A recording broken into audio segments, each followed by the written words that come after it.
I use the example from jujitsu constantly because it just makes sense to me. But generally in jujitsu, if you're being presented with something and you're trying to push it away, you're making yourself vulnerable.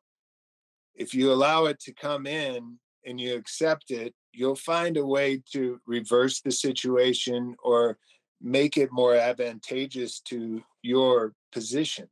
And we can do the same thing with all problems in life, where when we stop pushing against it, it's like beating your head against a wall and expecting it to give.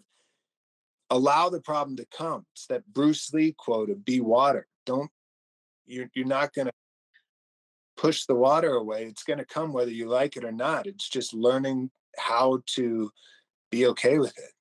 Yeah, that's beautiful, and it's actually one of the thoughts that came to me on my yoga mat this morning. Is that, like, life is just this constant um, learning of what to hold on to and what to let go of, and Yeah.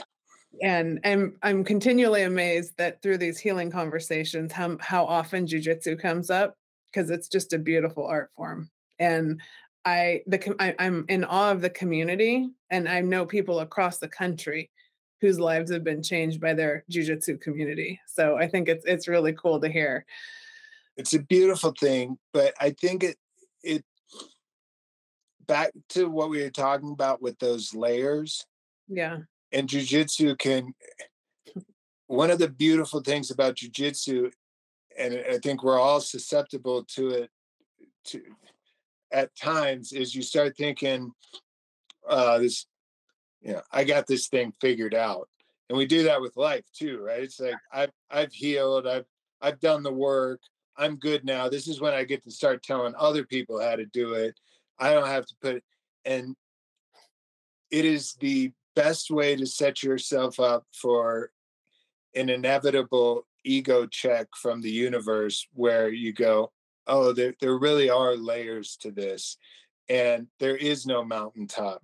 And that's how jujitsu is beautiful, a beautiful reflection of life, where the second you think you have it figured out, you're going to get just put in your place and recognize it's not comparing yourself to somebody else. It's that there is no mountaintop.